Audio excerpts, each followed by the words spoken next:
YouTube channel kan lo chun zum lenga voila yan Thuthlukna khirhkhan tak asiap di hi thupuya kamang dona ne thian thu ka chiarang mika bung sari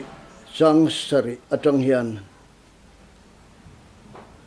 ke ro chuan lalpa lam ka enanga ka chan damna pathian chu ka nga kang ka pathian chuan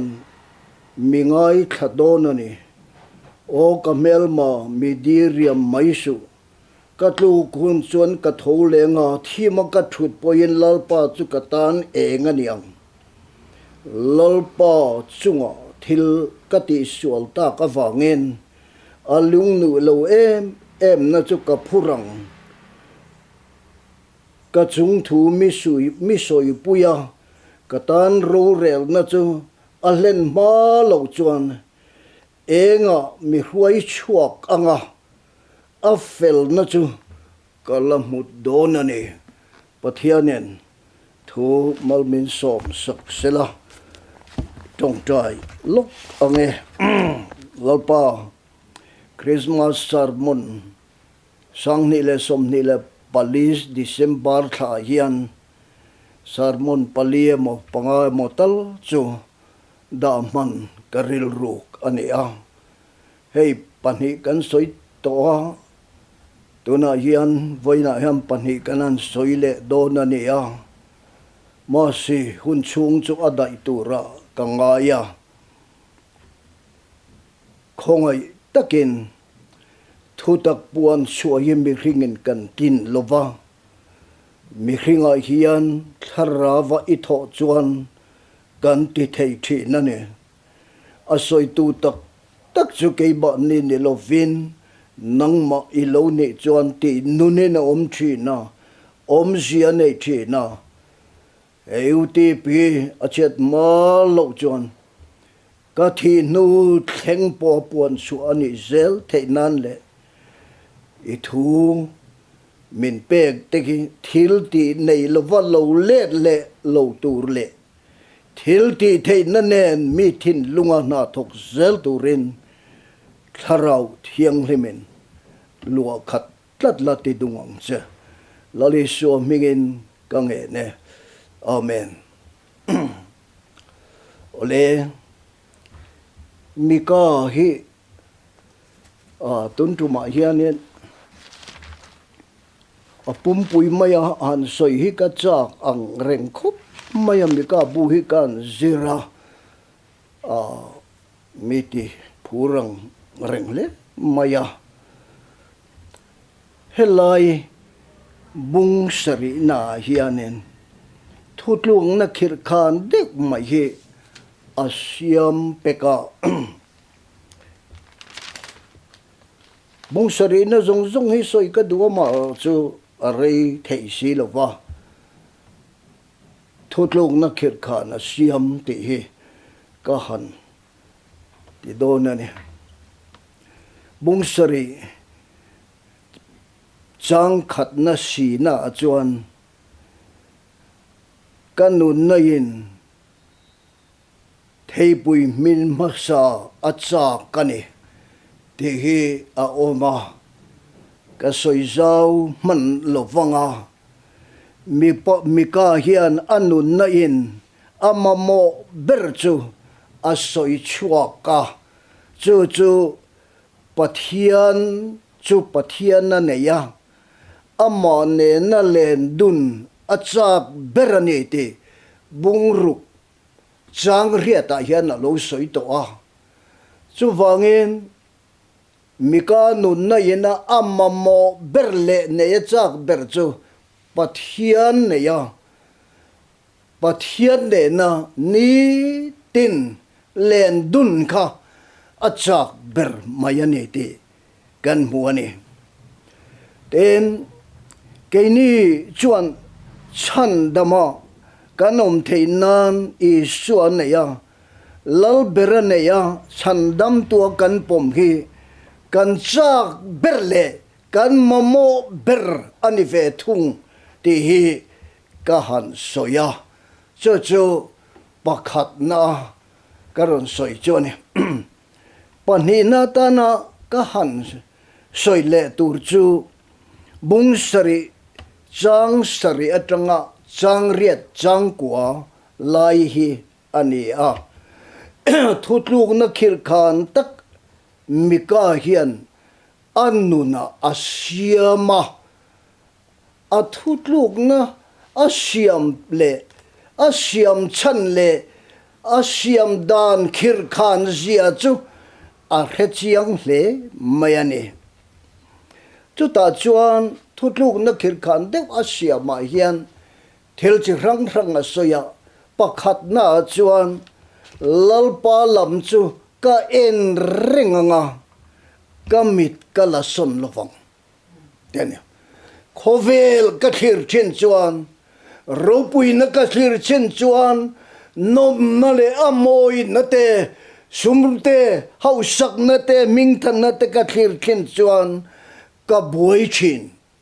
chu wangin chang khat na chuan lalpa lam ke na nga kamit kala son lovang lalpa a chuan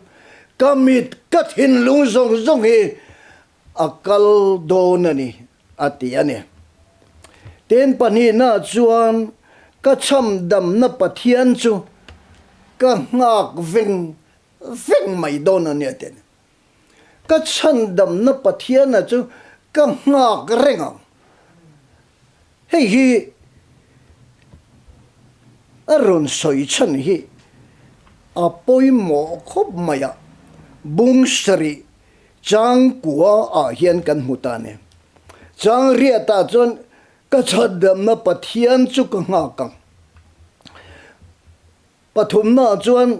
chang kwa hian lalpa chunga thil ka ti sual ta ka wangin alung ni lo em na chu ka phurang ati maya helai hi apoi mo lutuka pathian ring tu piang thar dik tak to ina pathian ma a thil kan ti sual ki ngai dam thei ani lovani kan ti sual wanga kan tuar phot tur hi a oma amai ro chu thin lungin chira nun ke som veka akhongai kan dil ngai dam kan dil chon min ngai dam thei chavani min ngai dama kan sual na te a ru re veka khami sual wanga kan tuar tur kha a om tho mai ani lalpa chunga thil ka ti sual ta ka wangin a ling alung ni lo em na chu ka phurang atene pathian alung ni lova a rem tlat chuan thil lo thleng tur kha a han soile ta pathianen mi rema ka chunga lung ni lova maya thur tlat chuan thima ka thut ngai china atene thima ka thut poin lalpa chu katan eng ani ang ti pathian a riat chiat na khan alla ne yani atuar tur chu tuar mai kha athanga atuar mai don ni ti po a riat chiang em ma beidon na te lo nei ma sela thima lungai na te lo mei ma sela thima lalpa chu atan eng tak ala ni reng sakay bak nei pu ka sakay bak nei jinga pathian a lo om ve lut na kha Daniel na ria sadaragate mesakate bedne kote mei puya an paya ale sarianti sat po mei alvut vuta mei chon sat na nei lova arim po chu mi hringin ha kan thi lo na tura air conditioner isa siam vet tu chu an pai ma chu mei al puk chunga lo lut lali suat na tho wang kha ani a chu mi ka hian a kha chiang ka thil ti su la wanga pathian thin ri me na wa mi rem na tu le ka tuar tur chu ka phuranga ka tuar nge yang ka tlan chelo wang mara chu mi ka tuar wanga thim na te mi bo beidon na te mi bo tra na te mi bo har sat na tin reng in mi bo ani point chu thim zinga chon I shua chu kan ne na oma katan enga ni reng don ni ti ki soya aropui ka ti mania katana rorel na chu lena ni malo chuan lalpa chu ka ngak fanang atene ka tuaranga ka phuri chu ka phuranga lalpa ka ngak fanang ka len chua malo chuan lalpa mikal san don lova ka tan thim zinga ani chu enga ni tlat don ani atiane changku a hian enga mi hruai chuakang ten a fel na chu ka mu ang atiane lalpa na khematuar na khan lalpa chu athin rim na hianin athin urreng ngai lafani athin ur na chu top chin na nei thina khongai na pathian na nia wagin na tia a rachiang lutukani katuare kalen chua hun a omanga enga mila ruai chua kanga a fel na chu kalamudonani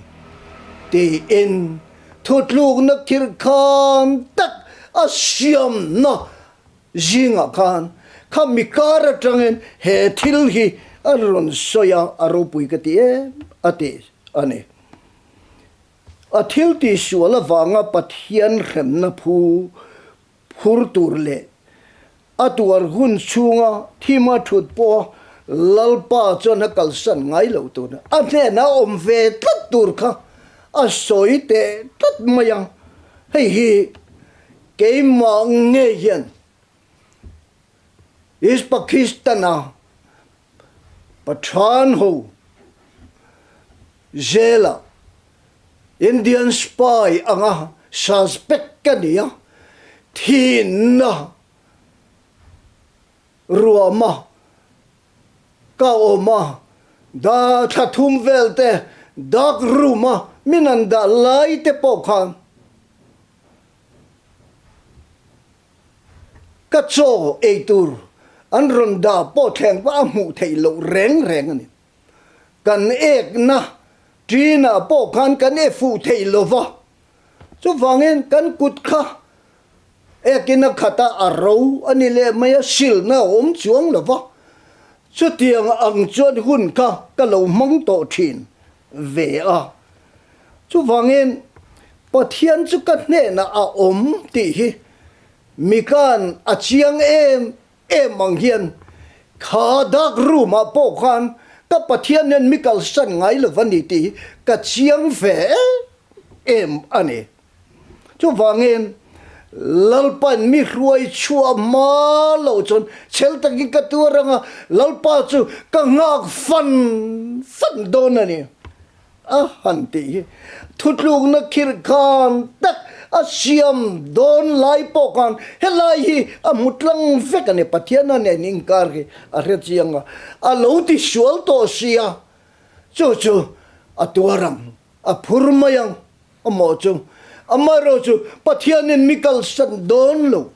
a eng chu ka the na om renga ama tak hi ka ne na om reng don ani chu atia